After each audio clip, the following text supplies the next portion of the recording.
Hello, everyone. It's Cheryl Millett here, live Mondays. Just due to certain social media networks being down, I'm just doing a direct live here on YouTube. And if you're not familiar with Live at 5, which has been going on for, I think, almost 3 years or more, then we have three components. One component is going to be something completely new or different. The second component is, well, let's talk reality. Let's talk what's in the news. Let's talk about what's going on. Let's talk about now. And the third component is a little humor, maybe some jokes, some puns. And we have a couple of sources, but that's what we're going to do. So let's get at it. What is the something completely new? Well, I have mentioned the garden project that I've been part of, and one of the things you can plant in your garden that helps, has helped with bugs, helps with there, and you kind of plant them in the middle of the row, at the ends of the row, and that is lovely marigolds. Now, I don't have an actual marigold here, but if you're familiar what a marigold looks like, I did want to pick one from somebody's garden in the city because what I did with my marigolds is I plucked the flowers out. Now these are the flowers, and so what I have done is I dehydrated them for several hours so then I could make tea with them. And there's other things you can do with them. You can put them in cream. You can do those kind of things, but smells really lovely. You can eat the flowers.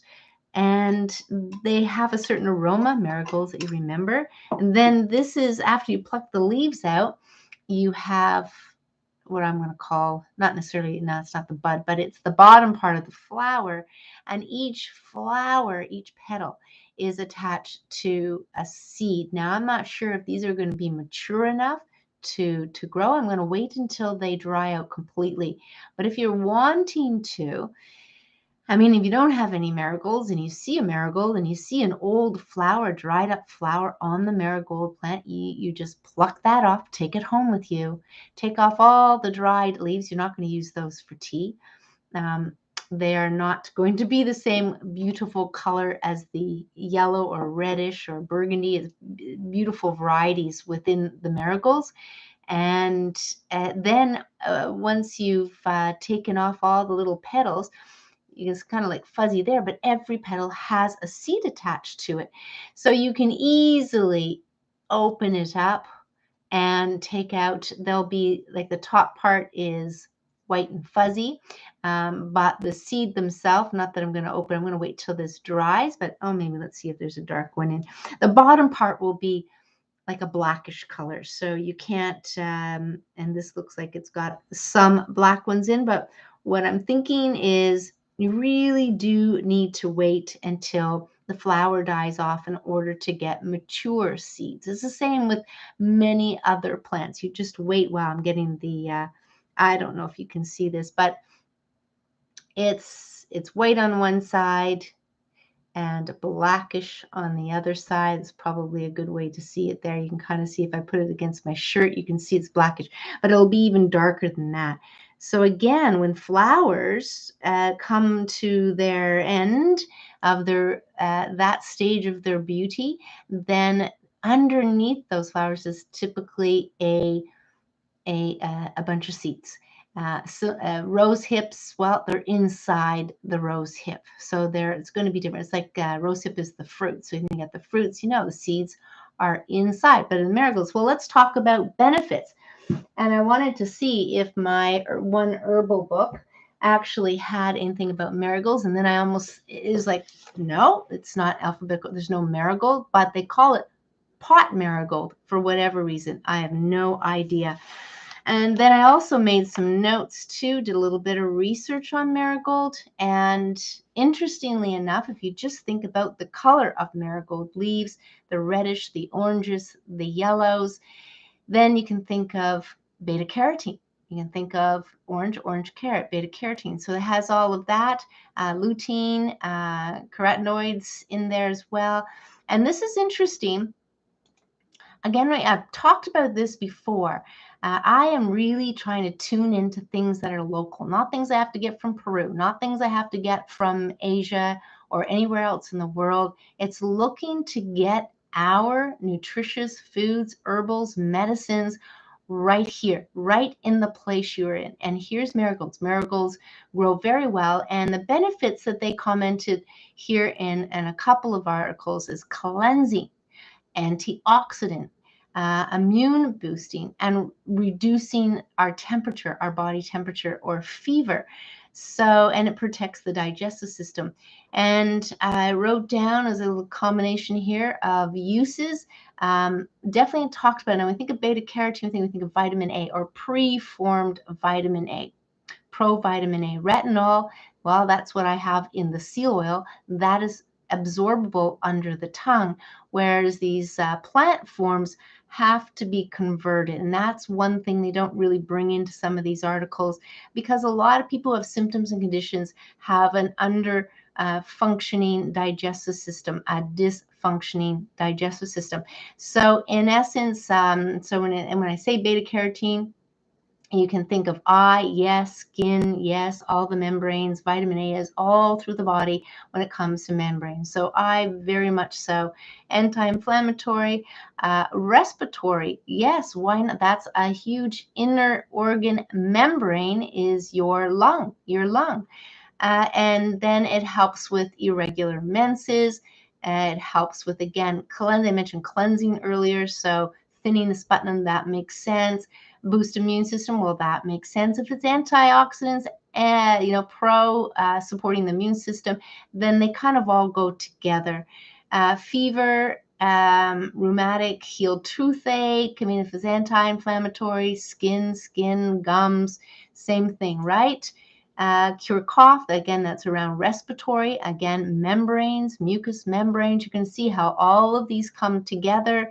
Skin infection, good for anemia. So that's the cleansing part of the blood, but also supporting and boosting the beta carotene, and good in insect repellent. I did see that it's being used along other herbals in skin care. So at one level, certain things are an ongoing requirement for our body to be well, and other times you can morph them into medicinal. One of the things that I saw in this book, going back in history, was the prevention of the plague. Marigold was used in the prevention of the plague. And we all know by now, if you're on Live at 5, but it's always worth mentioning, the plague was man-made. It's man-created. It didn't pop up, these viruses. It was man-made because. Why? Because. And it's the same thing for food poisoning and many other things. And if this is extremely interesting to you about how disease happens, then join Awakening You presentation. It's a monthly thing that I do. It talks about the physical, it talks about the root cause of disease, the root cause of all diseases. And I go into what is at fault with the germ theory, what is at fault with the bioterrain theory. Not necessarily fault, but let's just say it's not fully encompassing a simple understanding of all living and microorganisms. Let's just all pile them instead of germs. Germs, we think of cooties, we think of germs. Well, I'm relabeling it microorganisms if I'm communicating about it. So that's marigold, very pretty. So this is going to be for tea. I haven't made one yet, and because we have probably about 30 or so plants at the garden project, I'm going to be taking the dead ones off and holding the seeds of the various colors, and then harvesting a portion of the flowers and dehydrating them and getting them ready for tea. But I'm going to see if there's what else I can make. Again, it's kind of interesting times to do everything and anything. I have to tell you, I picked probably about 4 bushels, 3 to 4 bushels of apples, wild apples, just growing along a railroad track, very near to where my father lives, maybe 20-minute walk. And my cousin, my uncle, and a person we just met, and this is very interesting. A person I just met, he lives 2 doors down from another uncle, and went and visited him a couple of weeks ago. Fabulous guy. He is born in Italy, but he's been over here for 50 years. And garden beautiful, understands a lot about gardening. But here's something very interesting. He's a hunter. He eats squirrel. Now, have you ever heard of such a thing? It wouldn't, I know in Greenland they eat penguin, that's their chicken, and different various birds, no different chicken, birds, any birds, but squirrel. And he says it's delicious. So stay tuned because at some point I'm going to taste squirrel. He had one cooked and had the leftovers, had some of it in on a plate that he showed us in the fridge, and but I didn't want to eat it in front of people who were looking a little squeamish with the whole thing. But I'm definitely up to trying squirrel. Anyway, that's the marigold. And yeah, I've been busy, so I've been making applesauce. I've been dehydrating a lot more apples. I did peaches. What else did I do with peaches? Freeze-dried peaches as well. Nice, lovely powder. So fragrant because you just keep everything, all the nutrients in there. And I'm just going to turn off. No, I can't turn off this. Anyway, because I was waiting for a call. There we go. No, not coming off. Okay, phone is what it is. Technology, very crazy technology. Okay, I want to show you what else I made today for the first time, but it's not that difficult to make, but it's sauerkraut. So here I have a bunch of, I had small cabbages from the garden project, and there's just no way. It's either make coleslaw, and there's no way I would have been able to eat all of that coleslaw. This is about 3 pounds of cabbage, and I decided I'm going to make sauerkraut. I'm just going to do that. So that is that. But the something completely new is the marigolds, and that is yeah, a lot of fun and so many benefits for you to actually learn from. So let's go into what's in the news.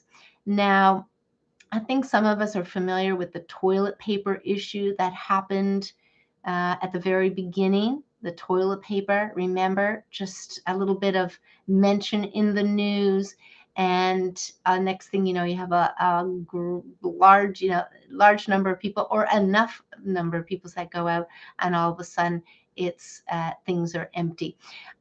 It seems like it's different, of course, and you can hold back certain things. I mean, they certainly have done it in commodities, being a manager of commodities and trading commodities. They certainly have done it in commodities where the farmer can hide the amount of wheat. At the end of the day, if the market, or if you want to say like the wheat, if it's showing that there's less wheat available, then what happens to the prices? They go up. In this case, day and age, we have been seeded to run after the things so that we make sure we have it. So I was listening to a short video, and I think it was Hugo Talks. Shout out to Hugo for all the good work that he does in his research and very short videos that he comes up with daily, regularly, twice a day sometimes. But it's showing that people are lining up at the pumps. All the media, the newspaper showing people lining up at the pumps, draining the pumps, let's call it, and based on what? Because somebody says we are running out of fuel. Is that true or not true? I don't know. But it really isn't something you're going to be able to figure out anyway, because anywhere along the supply chain can things be held back? Can things be in that place where you won't know? You just won't know. And there you go. But everybody's running out, and there's things going on. And then I hear from my husband where he says, yes, we get to see all this news and news media, and at one hand we want to say it's all blah blah blah blah blah, but then yet we're choosing to believe certain things. So I hear from him that, yeah, somebody's buddy or whatever, somebody he knows in Australia, they're going to the beach, they're going all out, and they are not familiar with, or maybe not necessarily familiar with, but at least they're saying they're having no issues doing what they're doing and what they describe they're doing. That doesn't mean there's no issues. It doesn't mean that. I mean, even when the lockdown happened and people were told to stay home back in March of 2020, I was going out and walking around. I was pretty dead. I was driving. I could drive. I could drive. Yeah, certain stores weren't open for sure, especially right in the beginning. Things were shut down until they could um, make changes to their business. But I wanted to talk about that. The other thing I wanted to talk about is, let me just see if I can bring it up, is, I don't know if I have it on here. I really do have a lot of screens coming up, but it was about a doctor's daughter who's in healthcare as well, and she looks pretty poor. She's done a number of videos. This is in Ireland. She was affected by the injection and didn't look in great shape at all. So you've got these pictures that look crazy, and this is what people are responding to. And also what people are responding to more and more is the children and what's coming down the pipeline more and more, and the fact that even the CDC in the US is reporting that there's been four and then 100 deaths from the from the injection. And this does even go to say of the ones that have reported the ones and the effects where they have heart inflammation, which eventually over time needed to be part of a disclaimer for people to read it. Is it happening to younger people only? And what is the inflammatory response that's happening maybe to other people, but they're not aware of it yet? And maybe many of the children are not aware of it yet. But it seems to me that they're wanting to go younger and younger. And from what I could gather around the world is this is enough. This is enough for for a number of people when things start happening to children. It's been time and time again. When a young person dies, when a young person's health is affected, they have the rest of their life that is in, just changes the rest of their life. Whereas people who are in their 50s, 60s, 70s, 40s even will say, we've lived a good part of our life. And this is going to be the thing where you're going to see a number of people starting to be even rowdier and rile up for the children. They've had enough, and they don't see that as being a good thing. I mean, I knew a person who used to do embalming for people, embalming dead people, and what made him quit his job was having children to do that. And again, children, when they're so young and you feel your vulnerability plus your fear of death, then this is where things start to get at people. The younger people have not lived their lives, and some of them absolutely had an amazing future ahead of them, whether it was in sports or whether it was in their education or whatever it was. And this starts to play on people. So the fear of death still exists. That's what I think is the biggest fear here that got things going right at the get-go, and can at any time, is the fear of death. That fear of death. They say it's the number one fear for people. And I wonder why. That is. Well, it might just be that certain religious groups have said there is no afterlife. There is no reincarnation. Whereas the earlier peoples had believed in that. So you just live wholeheartedly. So if you really think this is the end, then of course you can see how that would play on people's minds, thinking it is the end. But the end of what? Right? And you have to kind of assess, are you living? Are you living in the now? Are you living fully? Are you living in the way you should be, thinking that this fear of death is over your head or in your subconscious mind? So living fully and well is something to take note of, and the fears can go off to the side in a way that it never did before, because we were fed that information by certain people and certain groups. So I definitely wanted to talk about that.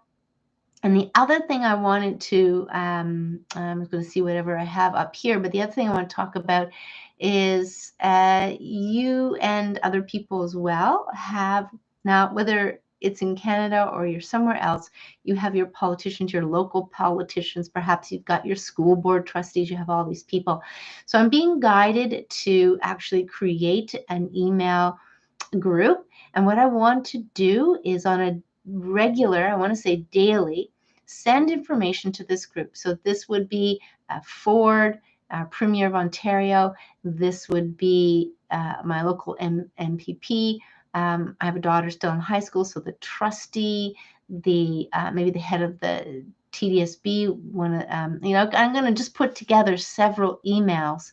And I'm going to ask a few people that I know who might be interested in being copied or BCC'd as like those other people on the emails that I'm going to keep drifting. Now, the reason I'm going to write these emails is from a personal, just from me. I'm not going to represent a group. I'm not going to represent anything else, but as man, as part of humanity on this planet, not just for my community, not just for my country, but for on a global standpoint, just gonna write my sense on the germ theory, the root cause of all disease. I'm gonna actually write things about, why did we ever call it social distancing? It should be physical distancing, and how distraught that can be for, just the language that's being used, and just all kinds of variety of things I'm actually going to speak about or write about in these emails. So I'm going to start that soon, probably after we have a long weekend coming up, but I want to get it set up. I want to get it set up. So things are, how I would say, things are bubbling, they're boiling in other ways, things are coming to the surface, and it is clear. If it wasn't clear before, maybe more clear now.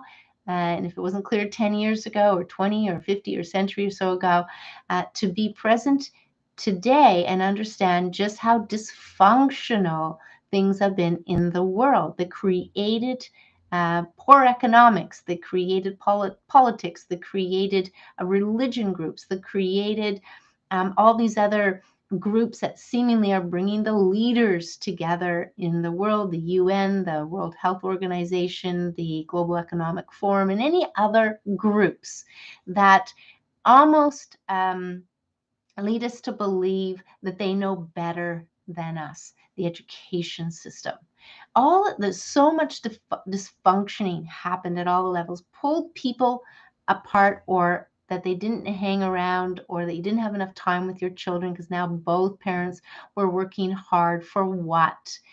For material things, that again is the dark side of capitalism.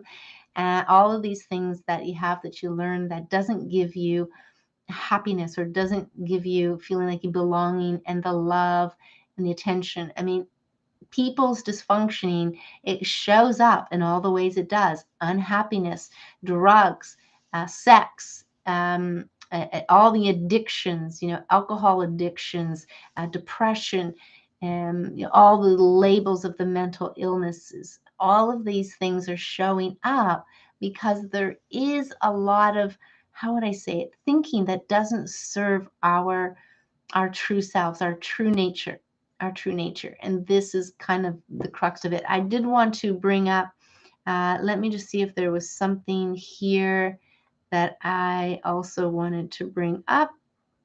And then that way I can just skip. Yeah, I mean, there's a good, I'm going to post it down below, about a nurse that comes on.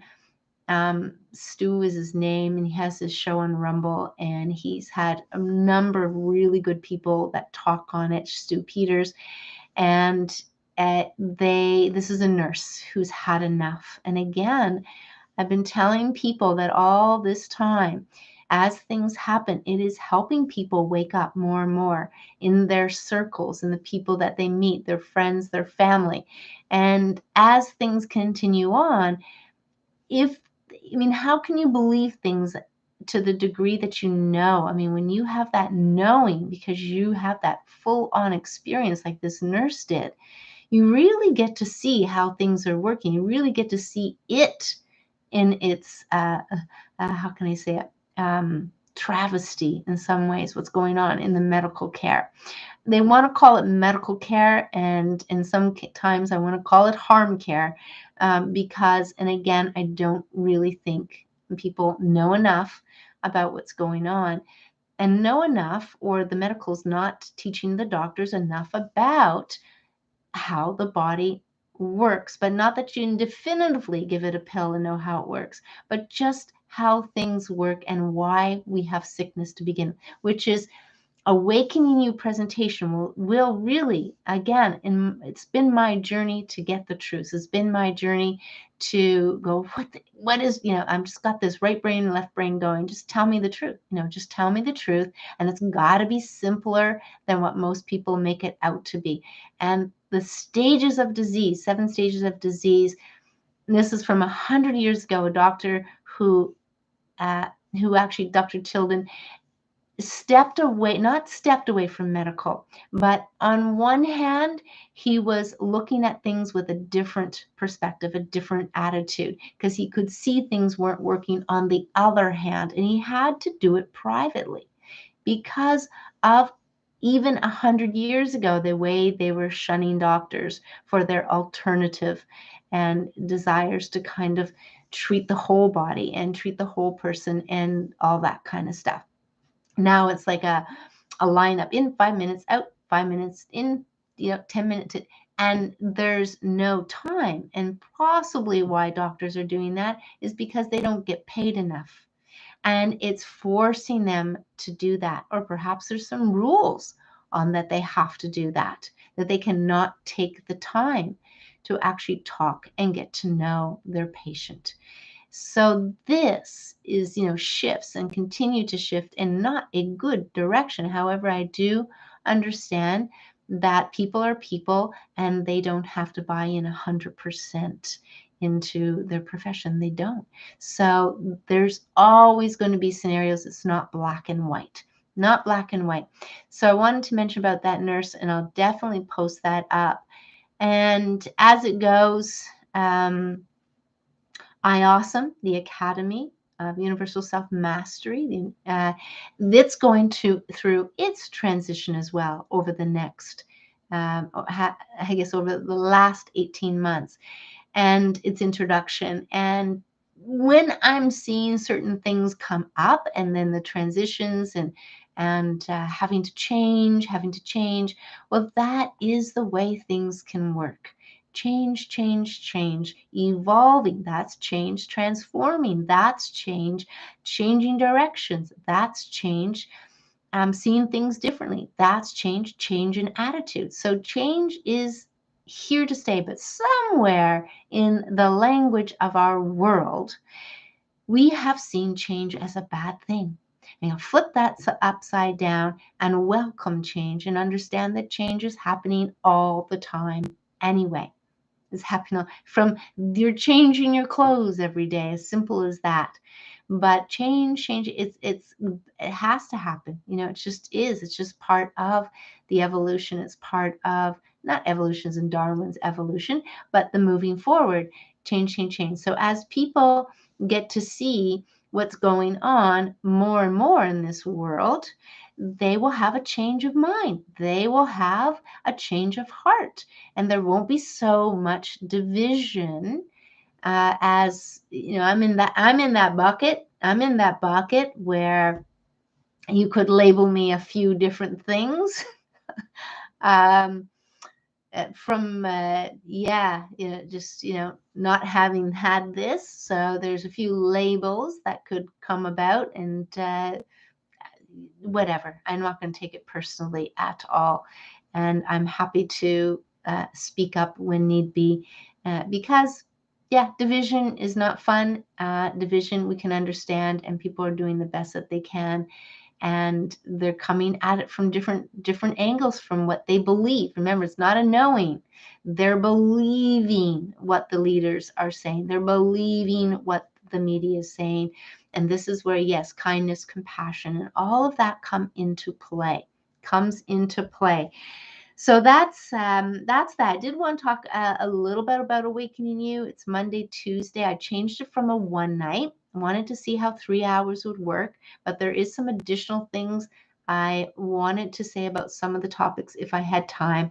And time is time, and you never really know because I'm often just kind of pulling things that kind of come to me in the moment as well. But it was just 3 hours and 15 minutes, 15 minutes over for a 3 hour presentation that you don't really know how long it's going to be. But there's really two key sections to it. One is learning about the physical, the body's 7 stages of disease, learning about the root cause and even going through the germ theory, and then stepping into the mind, the egoic mind, those kind of things. And then the next night, so I'm splitting out to 2 nights. On the Tuesday, October I think it's the 19th, another couple of hours and 15 minutes, something like that. Definitely going to have questions at the end. And if they go longer, they go longer. Will be on simple solutions. I can't say that enough. Simple, simple, simple solutions. In fact, the whole presentation is meant to give you simplicity on things. Simplicity is why all disease happens. Simplicity on why things are being controlled the way they are. Germ theory comes to mind for sure. And I've listened to a number of videos over the years, but just even recently, like Dr. Zach Bush, and a lengthy video, in fact. And it was supposed to talk about the root cause of disease, and it went really much into the problems in the world. Wonderful. Water, agriculture, how we got to where we got to. Certainly could add a lot more to that, as probably he could as well. The dysfunction part, yes, but the thing about it, the 7 stages, is it definitely fills in the blanks. So, a little bit of blanket statement about inflammation, as I say about inflammation or toxins, they are part of it, but you need to understand how they become the root. Like, where does that come from? And then you can understand, even yourself can figure out, well, where does my root come from? Because we're all unique. We're all unique. But the world is the place where it is right now, and it can change rather quickly in a number of things about climate, trees, and stuff. Anyway, so much there. So to plant a tree. Diana Beresford Kruger said, if everybody just planted a tree for the next 5 years, the world would be in an awesome place. But most of our oxygen comes from the ocean. So as much as I'm seeing people talk about and trying to help people, there is a lot of very simplification that can be brought into it. And I'm just going to mention that somebody I know that's dear to me, due to working in the restaurant environment, had to get her shots. And I'm just going to share this briefly so that you can tune into it and hear what she did. Because I had to ask her. She was here today. I had to ask her, and she's, yeah, I had to, because I'm in the restaurant industry, right? Rules, regulations, the owners, the founders, whatever, are being pressured. So she gets it. She doesn't wait around. You're supposed to wait around for a certain period of time, observe, so they can observe you. She went into it was a pharmacy, and she got it done, and she was out of there. She was out of there. She said, they can't stop me. So she went out. As soon as she went into the car, she put a mud on her where she got the shot, some mud. And then she proceeded to go through, because they did the research, and I'm very familiar with her partner, and they did their research, and it was very simple. But the idea is, there's a number of things in protocol that you can do to help remove the toxicity from your body. And, I've talked about vitamin D. I have to go into talking more about vitamin D in the Awakening You, from a standpoint of how do you build it? How can you get it naturally? And what is stopping people from getting it naturally? So vitamin D, and NAC was on there, and a whole list of things that you can do, antioxidants and so forth, that be very helpful. And in fact, you could substitute some of the various things with antioxidants. I definitely would be doing the seal oil. I definitely would be doing chaga tea. that would be my antioxidants right there. An anti-inflammatory would be the mammalian omega-3s. But you can pick and choose different things. You can come up with a whole list of things, but there is a lot of natural things that are anti-inflammatory, or whole food as well. So you can do some juicing, you can do different things. But yeah, so that was another thing. Oh, I know what I wanted to talk about as well. I'm going to bring this up because I thought this was very interesting. It came in my mail, my Outlook. So once upon a time, that you're not going to be familiar with, you could go into a tech store and you could buy a box that gave you the operating system for your computer. Upload it, great, you're done. And they gave free updates. And now they're transitioning it so that you have to buy every year. You're paying a couple $100. Then you have access to updates. And I'm thinking Windows here. So I'm all hooked up with that as of last year because it was really getting hard to do certain things. And what do I have here? Microsoft Viva and Microsoft Viva, your daily briefing and your monthly digest. I'm going to turn this off, but I wanted to keep this on. It's just private to me, but this is the insights that they're getting inside of the month. Over 30% of all your collaboration seems to happen outside working hours. I guess they can tell me that working hours is 9 to 5. Not. Some find it helpful to reserve one's night a week away from work or mute notifications during your quiet. Oh, they're like telling you what to do here. Want time every day for your important tasks. Viva Insights here to help automatically schedule up to 4 hours of focus every day. This reminds me of working with that guy where the rigidity structure is in place where they tell you have to do a day has to be for you. You've got to have your business building here, and then you got your action days here. Wow, people, let's learn to think for ourselves here. And I'm not saying people don't need it, but there really is stuff going on. So what impacts your quiet hours? Meetings, 0%. Emails, 100%. Chats and calls, 0%. They know exactly what I'm doing, 6%. And even if I turn this off, you think they're not collecting information? Yeah, and focus, 94% of the time available to focus in a typical week.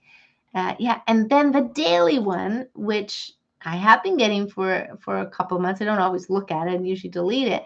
But yeah, it tells me from commitments and follow-ups. It goes through my email messages and takes out things. Yesterday, you said we'll ship first thing tomorrow. So on this daily thing, there's a button here that says done. So in this email that I'm getting from Microsoft about my daily briefing, I can go done or remind me. Yeah, let me know, honoring Cynthia. Yeah, let me know and I will email you the changed recipe. There you go. Yeah, I mean, it goes down on several, was this helpful? Did you find this email helpful? Just getting you to respond, and getting you used to responding to what they want you to respond to. So, you know what I'm going to do? I think I can turn this off, but promotion communications, mandatory, set your contact. Yeah, so I can definitely unsubscribe to this, which I will do. But again, at the end of the day, look what this just tells you that Microsoft or any other operating system can go through your emails, go through and look for different languages and words and stuff and see different things. Crazy, crazy, crazy. So let's talk some humor. Now, usually I like to go through the book and read some first just to make sure because this is 50 years old, this book. Jokes, puns, and riddles. It's 50 years old. And I usually like to read them. Some of them I have to take a little bit. So let's just see what we have here. Historical howlers. Yeah. Okay, so let's just see what's here. All right. Kind of reading over. Where should I start here? All right. When is a piece of wood like a king? When is a piece of wood like a king? When it is made into a ruler. Sue, I'm taking ancient history. Lou, so am I. Let's get together and talk over old times. Question, for how long a period of time did Cain hate his brother? As long as he was able. Who was the biggest bandit in history? Who was the biggest bandit in history? Atlas. He held up the world. One more here. Why did the pioneers cross the country in covered wagons? Because they didn't want to wait 40 years for a train or 100 years for a plane. I'm going to read this next one because it reminds me of the upcoming long weekend or harvest celebration, Thanksgiving, if we can call it that. If April showers bring May flowers, what do May flowers bring? Pilgrims. Pilgrims. So it's a lovely pilgrims. Yeah. Oh, okay. So I'm going to finish off this. This means I've read the whole page. Where did the Pilgrim Fathers stand when they landed on Plymouth Rock? Where did the Pilgrim Fathers stand when they landed on Plymouth Rock? On their feet. On their feet. That's where they stood. Anyway, humor's humor, and I will say it again.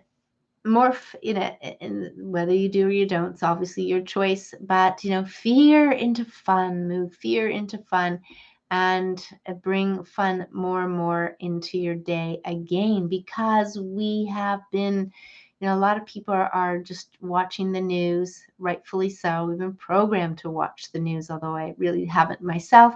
But the idea is put that thing away, put whatever that thing is away that doesn't feel so good. And it's giving you messages that don't make you feel good anymore. Much that's going on isn't going to, how can I say, you're not missing out on anything. That's what I'm going to say.